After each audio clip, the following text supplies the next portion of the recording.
అంటే మోషేకు ఉన్నటువంటి గుణం ఏంటి తెలుసా? నోరు మూసుకుని ఉండే గుణం కాదు, ఏదో ఒకటి చేయాలనే గుణం. సేవకు సిద్ధపడేవాడు ఖాళీగా చేతులు కట్టుగా పిలుపు కోసం ఉన్నానండి, సిగ్గులెదరనిక. పనిచేసేవాడిని దేవుడు ఉపయోగించుకుంటాడు గాని ఇంట్లో తిని తొంగున్నవాడిని పిలుస్తాడు రా దేవుడా. బైబిల్లో ఖాళీగా ఉన్నవాడిని ఎప్పుడైనా దేవుడు ఎక్కడ పిలిచాడా? మోషే మందర కాస్తుంటే పిలిచాడు, దావీదు గొర్రెలు కాస్తుంటే పిలిచాడు, గిద్యోను గోధుమలు బాగు చేసుకుంటే పిలిచాడు, మత్తయి సుంకము తీసుకుంటుంటే పిలిచాడు, పౌలు శత్రువుని చంపుతుంటే పిలిచాడు. పని చేసేవాడిని పిలుస్తాడు దేవుడు, తిని తొంగునేవాడిని కాదు.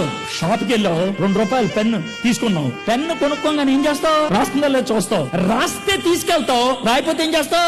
పడేస్తావు. రాయిని పెన్నుని తీసుకెళ్లి రాసేటట్లు చేస్తా అనే సింగినాథం దేవుడు ఏం చెప్పడం? పని చేసేది కావాలి, తిరిగేది కావాలి, కదిలేది కావాలి, పని చేయడానికి ఇష్టపడేది. మోషే కనికరం చూపించేవాడు. ఇదే మోషే గురించి దేవుడు చాలా కాలం తర్వాత ఇచ్చిన స్టేట్మెంట్ ఏం తెలుసా? మా ఇంటంతట్లో నమ్మకమైన